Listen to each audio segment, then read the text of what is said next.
welcome back to the first day of Who Feeds Bangalore at Phytopia.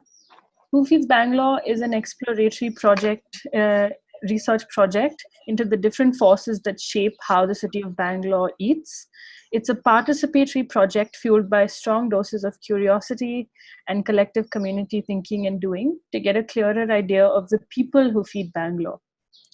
At Phytopia, over today and tomorrow, we have been exploring the relationship that the city has with plants through a 2-day workshop. And we've been having a series of conversations today as well as tomorrow, and followed by a little bit of cooking.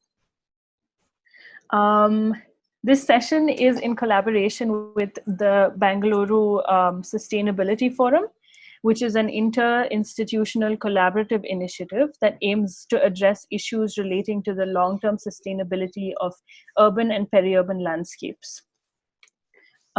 Thanks for joining us for this session, which is the 5th and final session in the Day 1 program. This session is titled Urban Foraging 101. Our speaker for this session is Tansha Vohra, who is a permaculture designer. So foraging in the city is not just picking up random plants off of the street. It's about having a close relationship with your surroundings and with people, and knowing what plants are grown around you in the city, their scientific names and properties, are they even edible, how to cook and taste them. And it's also a great way to explore the city. So Tansha, who is our speaker today, is currently trying to find solutions to the conundrum of being a human in the urbanverse. She quit her full-time job in the city to study and practice permaculture. She has worked at a permaculture homestead in Goa for a year and is now trying to grow her own food in her balcony. She's a writer and she plays with her food before she eats it. So thanks, Tansha, for joining us today. Thank you, Shivani, and thank you, Elizabeth, Anusha, and everybody who's made this possible. I think this is really, really the need of the hour, and I'm super happy to be a part of it. Great. Just some quick housekeeping rules for everyone who's tuned in. Request you all to keep your microphone and video turned off. You can add your questions for Tansha into the chat box, and we will get to them closer to the end of the session. The session is being recorded and being live streamed to YouTube. And there's also a poll at the bottom of the Zoom screen regarding this session, and a feedback form in the chat box. So we'd love for you to share your inputs there. Thanks, and over to you, Tansha. All right, guys, thank you for tuning into this session. I think the very first thing that I'd like to get into is just the idea of foraging and what it actually means to forage. And I'm actually not sure what Google defines it as. I'm sure there's something about like harnessing the wilderness and like eating or whatever from it. But the way I look at it is just being able to use resources that aren't that you don't actually have control over, you haven't actually intended to make use of. So it's kind of like being surprised a little every day by the planet. And I think my journey, like Shivani said, it started about 2-3 years ago when I started getting into, understanding what permaculture is and just like managing my resources and how do I not feel guilty for being human on this planet, which is probably a whole different subject on its own. But a large result of that was what I call, and a bunch of my friends call now, a pandemic garden. And a lot of this pandemic garden has sort of sprung from the world that exists around me.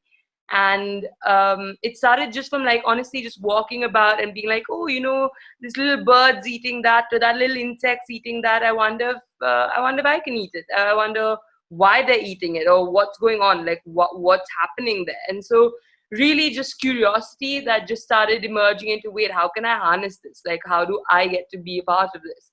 And so I think my two most favorite moments in this journey was, one, I used to live in my mom's during the pandemic, especially during the lockdown. I lived with my mom in Sadashiv Nagar in Bangalore, and my mom actually grew up there when she was a kid. So for her, it was really like coming back home to this neighborhood that she hadn't lived in for over 50 years.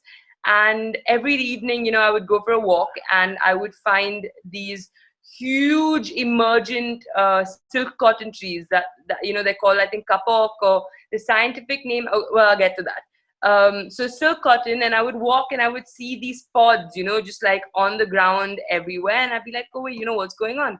And because they fall from such a height, they break open and they sort of, you know, they start up, like, you can see the fibers. This is what it is. I started finding these and I was like, okay, you know, I'm going to start collecting them, and let's see what happens. So I spent days on days on days sort of just separating the fiber from the seeds. And while I was doing this, you know, I would be engaging in like listening to podcasts or just like research and like, what can you do with the fiber? What can you do with the seeds? And I found that, so firstly, the seeds are super, super rich in oil, and it is an edible oil. And if you find a way to harness the oil, then boom, like you can cook with it. But I was more interested in the fiber, and I was like, wait, why aren't we wearing it? Like, what's going on with it? So started researching, and then you realize that it's too fragile to be spun into yarn, but it's really, really good for thermal insulation and sound insulation. So people are using it to stuff mattresses, stuff pillows. So basically that's what I did. I was like, you know what, I'm going to just try and make my own pillow. And that's what this essentially is. It was my first 100% foraged pillow, if you will. And it really just came from just like trying to figure out what I wanted to do with my time and this resource that is now abundantly available to me. And the coolest thing, I think, was, you know, I was like, oh wait, like, how did people get these pods? Like, there's these trees that are over like 30 meters high, like you're obviously not climbing them. What's going on? And it took my brain also a little bit to be like, wait, hang on, it's raining every day, which is why these pods are wet. And that's how I'm actually being able to find them, is because the rain is delivering these pods down to me. So in my head, there was this whole cycle that was beginning to form between, oh, you know, in the summer months, the pods are forming, and then in the rain, it's ready to be, it's fully formed, the rain brings down, I harness it, and then the cycle goes on and on and on. And suddenly it was just like, wait, I think I've like stumbled upon something here. Started doing this. My mom would, you know, walk into the room and she's like, you know, what are you doing? What are you trying to do? Like, you know, I'm just making a pillow. And then she told me, she's like, you know, I used to remember when we were kids, there used to be this guy who used to come and he had this instrument, and he would come in the summertime and fluff up everybody's mattresses and pillows and get ready for the monsoon, so that, you know, the mold or fungus or whatever wouldn't stay, and it would become this airy, soft, beautiful, joyous thing to lie down on. And I haven't seen this person, you know, I didn't know that there was somebody walking around streets whose job is to just fluff up mattresses and pillows. And in that sense, I felt like I began to harness a little bit of Bangalore's history that prior to this wasn't available to me, because I hadn't gone seeking this information out. So suddenly it felt like, oh wait, I'm like chronicling a bit of a story and a little bit of a history that is already disappearing, that already people who I'm speaking with or my friends were like, wait, what, really, that happened? But the older generation is like, yeah, of course, we all know this. And I was like, okay, but you know, no one told me. And so this sort of just like started putting into motion this whole effect of, wait, there's so much to discover. And then obviously I got super into this idea of like, oh, there's food everywhere, there's things to harness everywhere. And that started what I think has now been a very, very interesting foraging journey for me in Bangalore. I'm gonna skip down to another image. So this plant, this is my most recent discovery from this little course that I did called Forgotten Greens. It was basically a 10-day course where every day we would be given a green, and the whole activity was to go out and find it and see what you could do with it.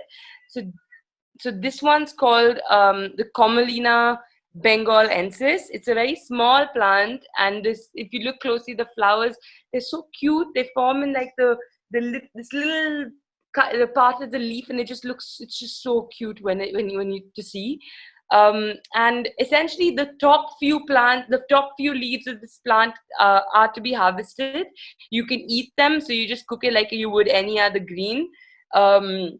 And I learned this from a friend of mine, Neha, who's probably one of the best cooks in the world. her little trick is, whenever you're eating greens for the first time, she has a very simple preparation for it, so you know what the green actually tastes like before you start experimenting with it.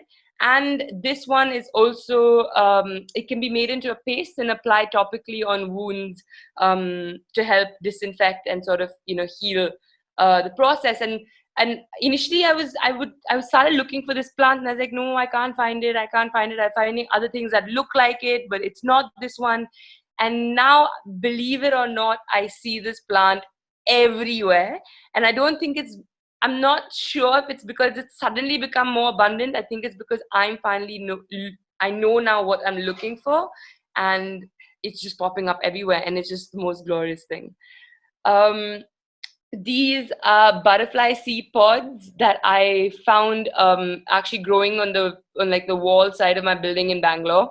This plant has just taken over, and I actually collected these pods because I wanted the seeds to plant the plant. And this is a plant that's called the Clitoria ternatia. I think the flower, I have a picture of the flower somewhere. This is it. It's called the blue pea flower or butterfly pea. Different names, of course, different common names, but the scientific name is Clitoria ternatia, and I think it's kind of awesome because it looks a bit like a clitoris, and that's where the name comes from.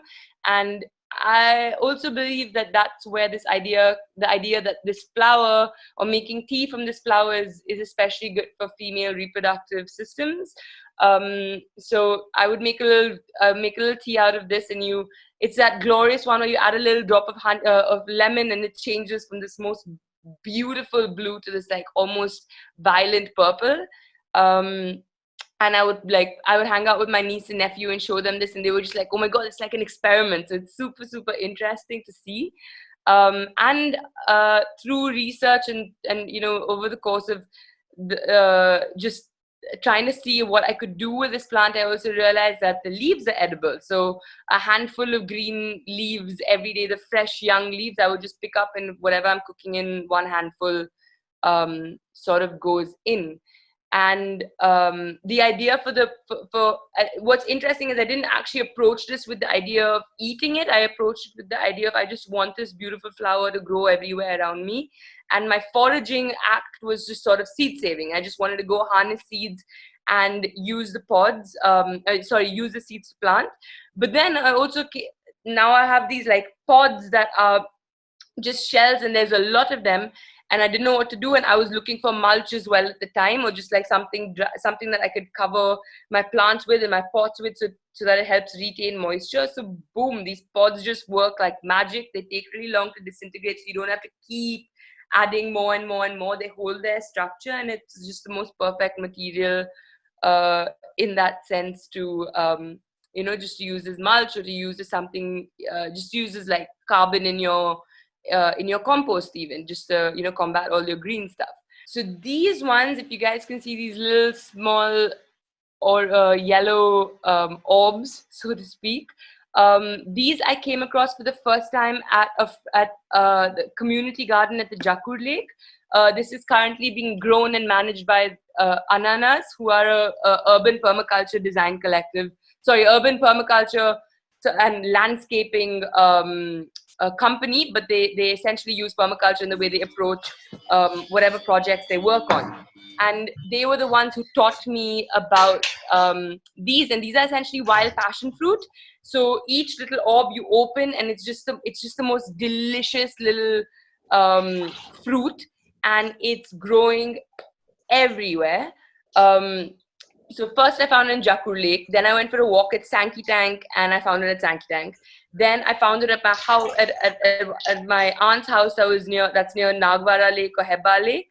And so instantly my brain's like, okay, cool, you found it in 3 places. All 3 places have water really close by. It's prolific. It's growing all over the place. And so in a way, my brain started making connections with, okay, maybe this does really well with water, or maybe the birds that are coming to the water are helping pollinate this plant. It's not really so much the answers that I'm keen on. It's just the fact that all of these little episodes are getting me to ask myself so many questions. And I think that's really this special part. And of course, these plants are, I mean, the fruit is so yummy. And because it's a wild plant in a certain sense, I think it's also hardy, because I planted a bunch of them and they've all taken. And now I have like these 3 pots of like wild passion fruit growing, and I'm not really sure right now what to do with them, but I'm sure I'll find somewhere to plant them. So also, again, foraging is a way of just seed saving, just bringing more diversity into your garden, and in a certain sense just creating an ecosystem for plants that don't actually require like 24/7 love and care. These are guys who've like, they lived in the big bad world, like they know probably how to take care of themselves, and that just makes it easier for me, because I really like plants that take care of themselves. Like that's just quite amazing. So the wild passion fruit was easily one of my most favorite, and anyone living in Bangalore, please go walk in Sankey Tank or any lake nearby. I'm sure you'll find it. It's just like, it's your ground cover. It's just growing wild, and you'll just see these like spots of yellow, and just, you know that's it. Just go try it. I can't tell you how amazing it is. So the next one, I'm not sure how many people are going to be open and okay to this idea, but I actually harvested for myself this little guy, or like a bunch of these little guys called weaver ants. Anyone who's got 2 eyes and open, and nerve endings in their body, let me assure you that these guys. They bite you in places where no one should be bitten, and they're just quite incredible in the sense that they build these webs. They're the most intricate webs out of leaves. They sort of fold. I don't actually have a picture right now of them, but they fold leaves up, and they weave this almost like silken thread through these leaves that essentially makes the nest. And they fold and stitch a bunch of leaves together. So you'll often find them just in these trees. You'll see curled up leaves, and you'll know that it's these guys. And harvesting them is not easy. One gets bitten quite a lot. And I personally think it's because they have this, like, I don't actually know if this is scientifically accurate. It's just my observation, is they have these guys, these little ants that are going out with the sole purpose of jumping onto you and like dissuading you from attacking the nest. So I think, like, in my head I was like, oh, I'm gonna not kill these guys, because I'm gonna just brush them off, because like obviously they've got some like protective energy going, and maybe that's like good for the, I don't know, I have all kinds of silly rationale in my head. But I would like flick these off, and then just take a scissors, bag, snip nest into bag, and run the fastest you possibly can to like a freezer or somewhere that you can just shove them in, like forget about them for a few hours. And you come back out, and it's quite awesome. You get to open up the web, the nest, and so you look and you see that there's, I mean, I didn't even know this about ants. Yeah, there's, the first time I opened it, I just saw a bunch of these red ants that I'm used to. But the second time I did it, I saw these ants with sudden wings on them. I'm like, wait, what's going on? Like, are these a different species? Like, what's happening here? And turns out, no, they're not a different species. These are just the males, or the drones, as they're called, whose primary job in life is to mate with the queen and then bounce. Like, that's their job. And I hadn't seen this before. So for me, it was this unraveling. It was the most glorious unraveling of food, but also just the mechanisms of another organism. And I think that was, of course, I ended up making chutney of them, and it was possibly one of the most amazing things I've ever eaten. I'll quickly tell you just what I put in it. I have an image. Let's see. It's, yeah, so basically a bunch of chilies. The bowl is the ants, the red ones, and then the white parts that you see in them are their eggs, essentially. So yeah, 2 kinds of chilies, garlic, coconut, mint. The leaf right under the ants is a leaf called sweet leaf, or multivitamin plant. And then there's sisu, or Brazilian spinach, as well, that was growing and I decided to use. But really, like any chutney, you can just use whatever you have. Really, it's just amazing. And these ants have a lot of formic acid in them, which is what makes them really, really sour and could be very, like, some people could be allergic. So I recommend, obviously, caution. Please try everything small amounts. See if your body is reacting to anything. Because often, especially stuff in the wild or stuff that you've never introduced into your body before, there could be a bunch of reactions that happen. So you want to try small amounts, see that you're good and you're safe and you're still alive, and then devour them as much as you please. I really do believe that insect eating is more and more the way that we're going to have to work in the future. I think we're all going to have to sort of wrap our heads around that. And for me, it's just the thing that makes the most sense, because I don't have to go anywhere and go get some chicken that's stuffed in some box for like all its life. I'm just going to go to my garden and like get protein straight. And it also gives me something to do with my day that is different from like driving to a shop and buying food. And that's really what I'm interested in. So it all like comes together and paints a really beautiful picture for what my days now look like. And I think that was my goal. It was a little bit of a selfish goal, I have to admit, but that's really what propelled me into thinking about food this way, and how I can just use what's growing around me and just open my eyes and see that there is a lot of stuff happening around. I'll also talk about this other crazy fruit that I came across. I don't know how many of y'all have seen this in Bangalore. I've seen it. Now that I'm seeing it everywhere. Let me just get to it one sec. Oh, these, by the way, are the drones I was talking about. These are the ants with the wings that I'd never seen before. So this one, it's called the sausage tree. These are really heavy. Each one weighed like anywhere from like 5 to 7 kgs. And I remember when I found them on the ground, on the road, and so I picked it up, and there were a couple of ladies just like cleaning the road in the park and stuff. So I just went up to them and I was like, I asked them if this is something they've seen before, or they eat, and they all were saying, "Illa mat, you can't eat it." And I was like, okay, you can't eat it, but I'm sure there's something you can do. I mean, there's definitely something you can do. So I came back and I started researching it, and I asked a couple of my friends if they've seen this before.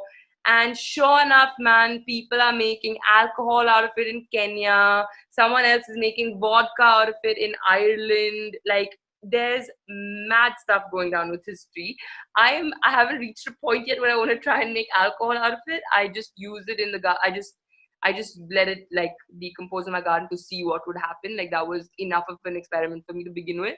And just record like when I saw it and what months of the year I saw it in and what other people are doing with it. But yeah, just rest assured, the possibilities are endless. Like, this thing ferments, and they've been using it medicinally in Kenya, and obviously they've just been like making this really herby, beautiful vodka out of this in Ireland, which I thought was pretty interesting. And let's go back. Sorry, just screen share. So this is sausage tree, Sadashinagar. Anyone living in the area, I highly recommend that you go check it out. Now, this image, I know there's a bunch of greens in here, so this is going to be a little, I struggle to get a picture of just the one, but please just, like, you'll see the big heart leaves, and then you'll see the ones that look like the symmetrical small leaves ones. I'm not talking about either one of those. I'm talking about the ones on the edges, the ones that have like those spindly little things coming out. This plant or this leaf, the first time I saw it, was maybe like this big. Like, each leaf was like the size of the first partition of my finger. You eat one leaf and it's a flavor bomb. Like, I don't know how to explain it to you. It's called Vietnamese crab claw, or I think it's also called pepperomia, one of those. Oh my God, it's a weed. It grows everywhere. You'll find it like literally in crevices and stairs. Like, I was walking along stairs and I found it, and This is one I found in I first found it in Goa, then I found it in Bangalore, then I found it in Assam, then I found it in a bunch of places, and it's all just been because I've begun to open my eyes a little bit to like know that I want to look for it. And it's amazing. It's the seeds form as well on that spindly bit, so it'll be like a light green and then it matures into a dark green, the seeds, and you just it's very delicate, so you just like run your fingers on, the seeds come off, and then it's in your garden, so now it's going to grow. And we did a food pop-up, Neha did a food pop-up in Goa called Goa by Habitat, and she'd used these as like a eat your weeds kind of dish, in which there was prawn ceviche and Vietnamese crab claw, and it is just amazing. You don't even need to cook it, you don't need to do anything, you just want to feel like a little freshness in your mouth, just go grab a leaf, eat it, boom, like full flavor bomb instantly. And it's so cute. It just grows everywhere. Yeah, if anyone's noticing a trend, I'm partial to plants that grow anywhere. I really think there's something magical about plants that can do that. Now this one, it's in the forefront, like I'm talking about the one at the forefront of the image. This one, lots of people just say Brahmii, and I really, this has been like a huge point of like confusion for me, because more than one leaf is called Brahmii, and you'll start finding that the more you start engaging with these different plants, you'll see that common names are same, scientific names are not agreed upon, people have different ideas of what everything is. So it's really, really important to, like, I would say, try and check with as many kinds of sources as possible as to when you're trying to ID something, and when you're trying to understand if something, especially if it's edible or not. And when I say different kinds of sources, I literally do mean try to see if you could find information in books, try to see obviously if you can harness up online, but most importantly for me is, I think, try and find experiential learning, or from people who've maybe tried something and either been like, you know what, this really works in this way, but please don't try using it in this way. And I think that's one of the best parts about what this foraging journey has been for me, is about making connections with different people in what I now have begun to identify as an urban ecosystem that I live in. And there are people who have information. You know, my cook has incredible amounts of information when it comes to wild stuff, and I would just go and ask him, you know, like, oh, can you eat this? Can you eat this? Can you eat this?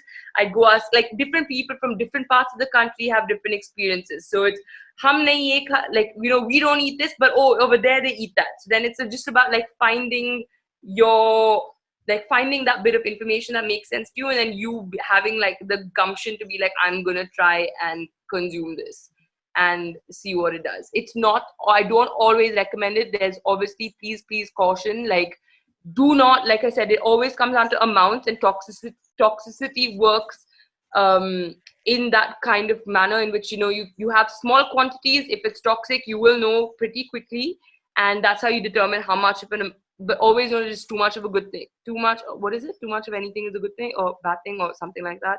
Whatever it is, that's the one. Like, please keep that in mind. Not too much of anything. Small amounts. Diversity, really, really key.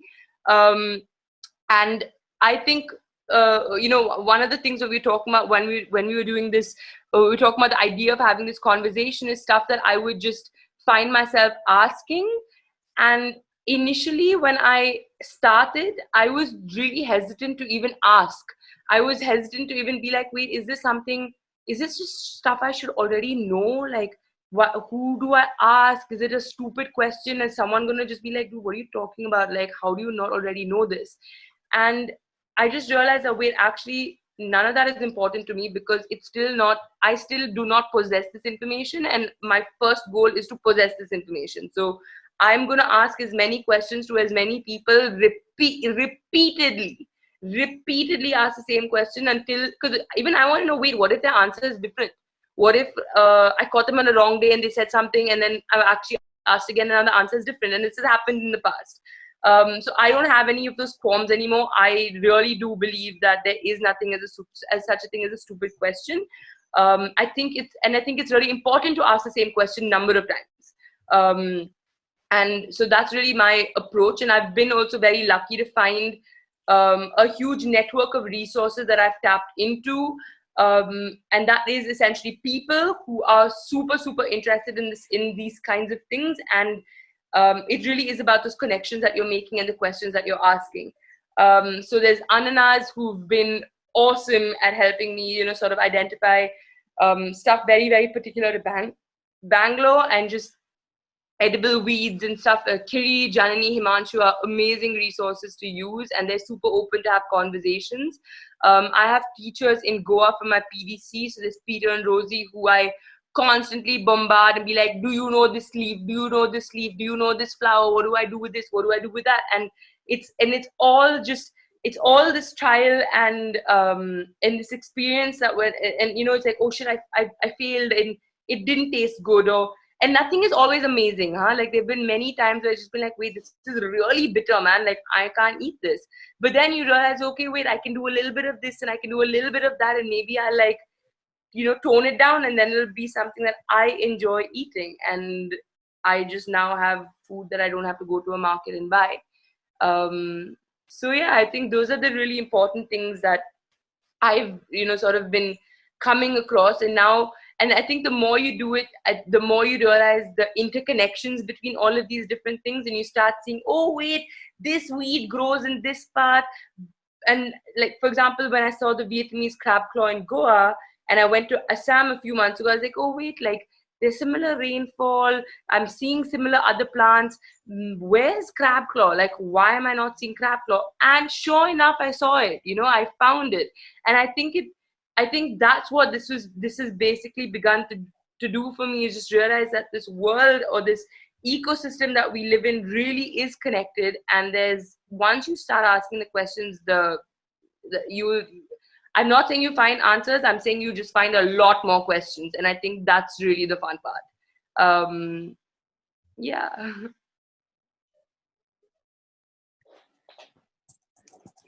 That's great. Does anyone have any questions at the moment that I could like start answering? And yes, so that was really great, Tansha. I mean, that I'm just super excited to start, hopefully explore foraging around myself in the city as well. After hearing all of these examples. So we have a ton of questions actually coming in for you, so I'm going to start with those. So the first one is from Meghna, who asks, are there books about urban foraging in India or other tropical countries? So I'm not actually sure if there are books dedicated to this, but I actually did come across a book. I think it's written with Auroville in mind. I think it's called The Edible Weeds of and Plants of Auroville, but I'm likely to say that extended to South India. I can't speak for the North. I'm not sure entirely of the North, and I think that's it's very different ecosystems, and our country is blessed with a vast variety. So I think it would be a little difficult, or I just haven't come across something yet. But I definitely know for the South, this is very applicable. And there are once I find that once I've got, like, say, someone that I trust, and I think that's really the key, is to be able to trust someone, to know that they are giving you like this right scientific name. And that's why you cross-check, ask a bunch of people. Once you have the scientific name and a bunch of the common names, I think then finding information becomes a lot easier. And it's a lot more specific, and then you know what you're looking for. A couple of things that I would say is just to keep in mind is, please try. It's always been useful for me to have pictures of the plants that I'm thinking about, because, like I said, there's a lot of common names are same for many different flowers, many different plants. I don't even know what the deal with these scientific names are sometimes. And there's like the silk cotton tree. I think it's called Bombax Seba. I think it's also called Seba pentandra. There's like so many, like, it's like, wait, who is this? Like, what is the name? But once you have these different options, then you know what you're looking for. And so you immediately know, okay, Bombax Seba actually is also still talking about the same plant. So I'm okay. Like, I've still got it, So it just helps that. But I could actually try and find more resources, and I would be happy to share them, for anyone who's looking. post this call. That would be great if you could. And Yeah. Meghna also has a follow-up question. Are there any food foraging walks in Bangalore? I can't say I know of a foraging walk, but I definitely, like, if you guys go and, like, if anyone's interested to go and see, like, the Ananas Community Garden in Jakur, the lake has certain times, but I'm sure if you write to them, they'll be happy to, like, like, take you through some things and, like, sort of guide you through your walk. But I'm not sure if there's, like, a specific curated foraging walk. I'm not sure of that. Okay, perhaps it could be cool if you could lead something like that at some point. Yeah, that would be awesome. Also, ananas, like, maybe. Sure. So Elizabeth has a question. Yes. She asks, where's the line between appropriating Bahujan or Adivasi knowledge and learning about new plants? Knowledge of edible wild plants, even among urban poor, is not entirely new. Wait, I'm just actually, I need to be able to read that question. Okay, where's the line between okay, yeah, this is, I think, a very, very important question. And I think I actually even started reading about this when I I came across an article that actually looked at the word foraging as appropriation, just the act of foraging as appropriation. And I think the very, very key thing to sort of realize and keep in mind here is that tribal communities, or communities that have been sort of working in tandem with nature, or living in tandem with nature for much longer than we have, are very aware of life cycles of plants, or of, when are certain plants flowering, when are certain plants seeding, when are you likely to see these, and what the connections are between certain plants and others that I think we don't actually have.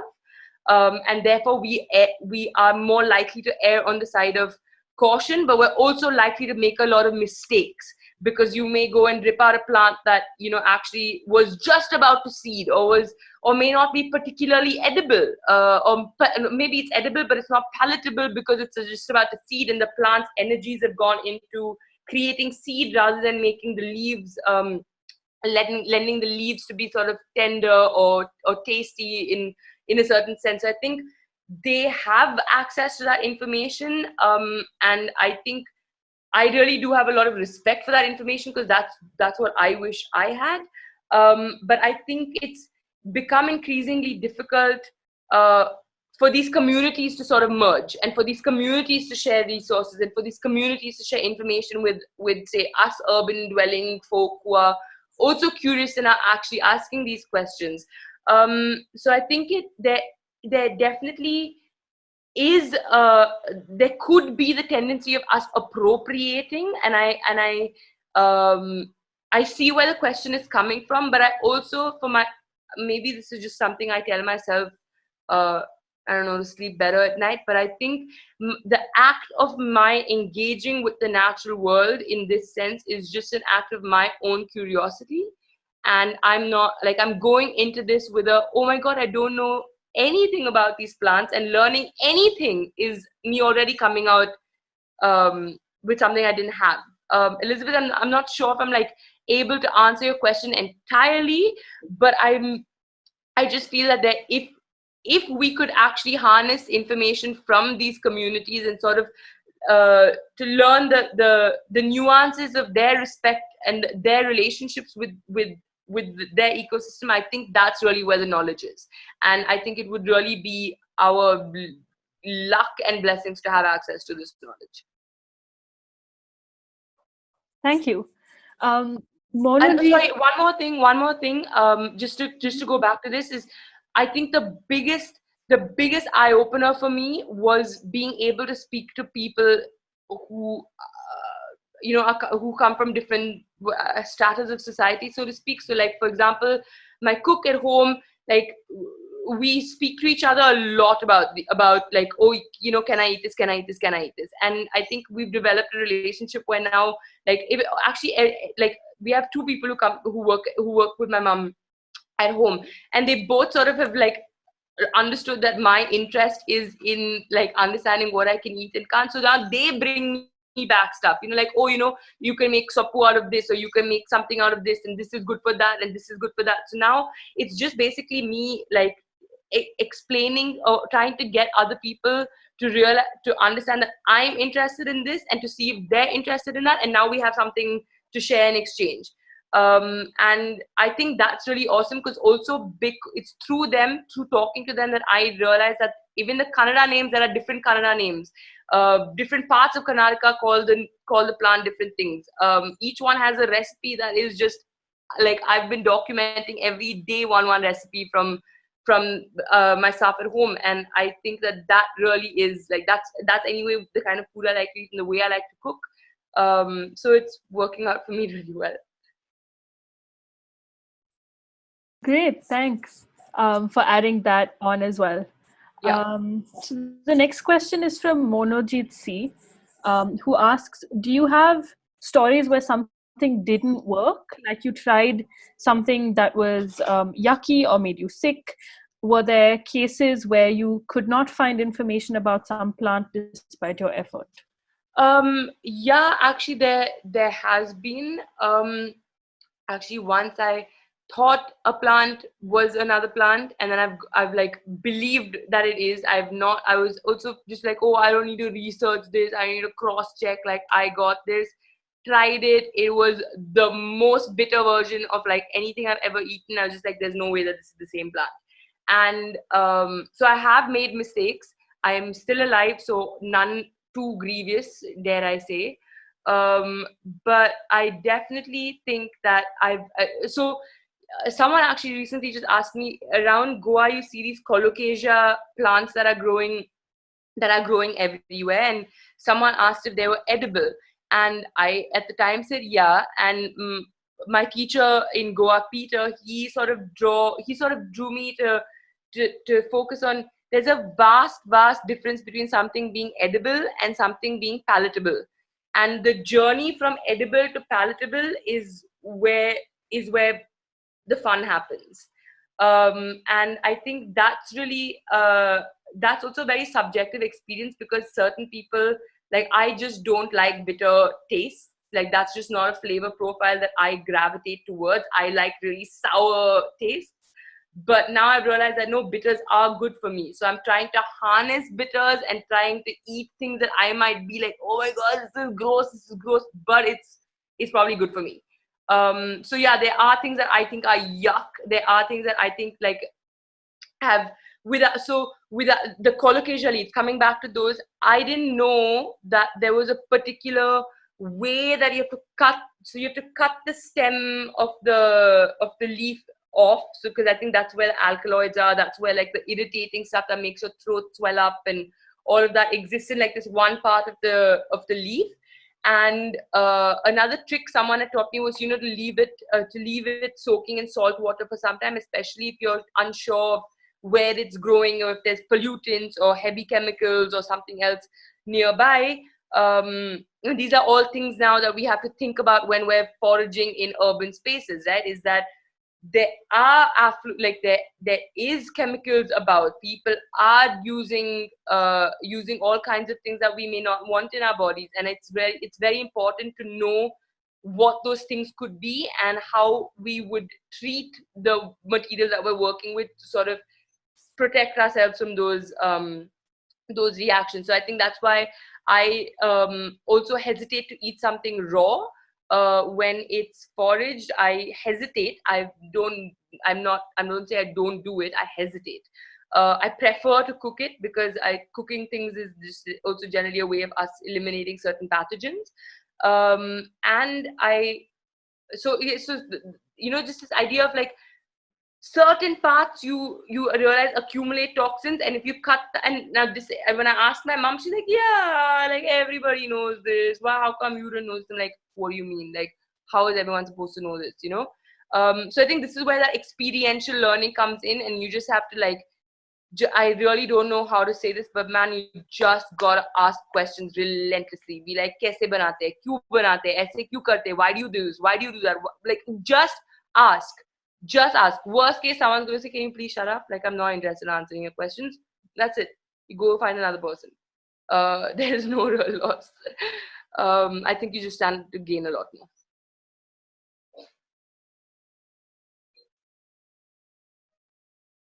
Awesome. So AR Anay is asking how to identify the name or details of a plant available in your neighborhood.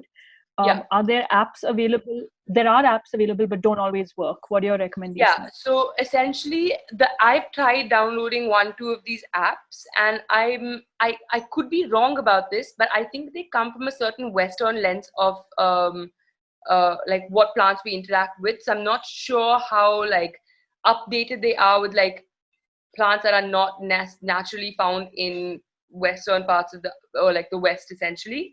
So I think it would be a little bit more difficult to find stuff that are like very indigenous to and not, how can something very indigenous? It's indigenous to here, especially in like the Western Ghats area and like where generally like this belt you'll find things that you may not find elsewhere.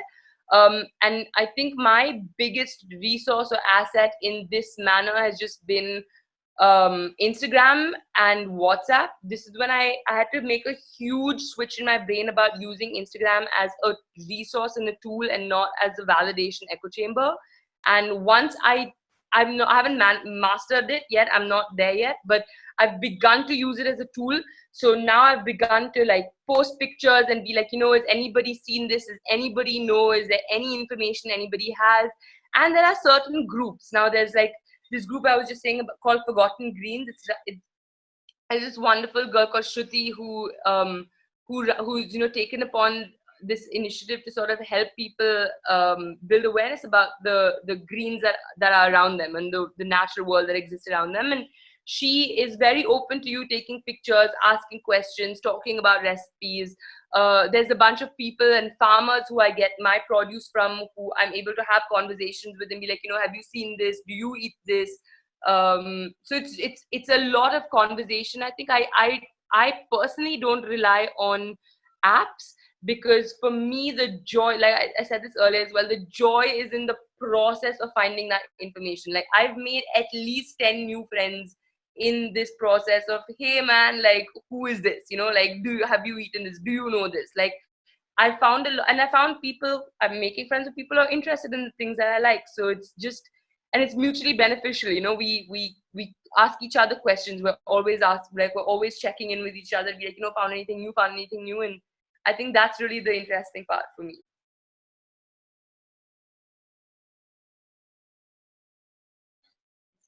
Okay. So there's just 2 questions that I would like to ask. They're both very interesting. So hopefully we can address both before we close. Yeah. One is, have you tried reaching out to Ayurvedic practitioners? Have I tried reaching out to Ayurvedic practitioners? No, I haven't. It's something I've really been thinking about.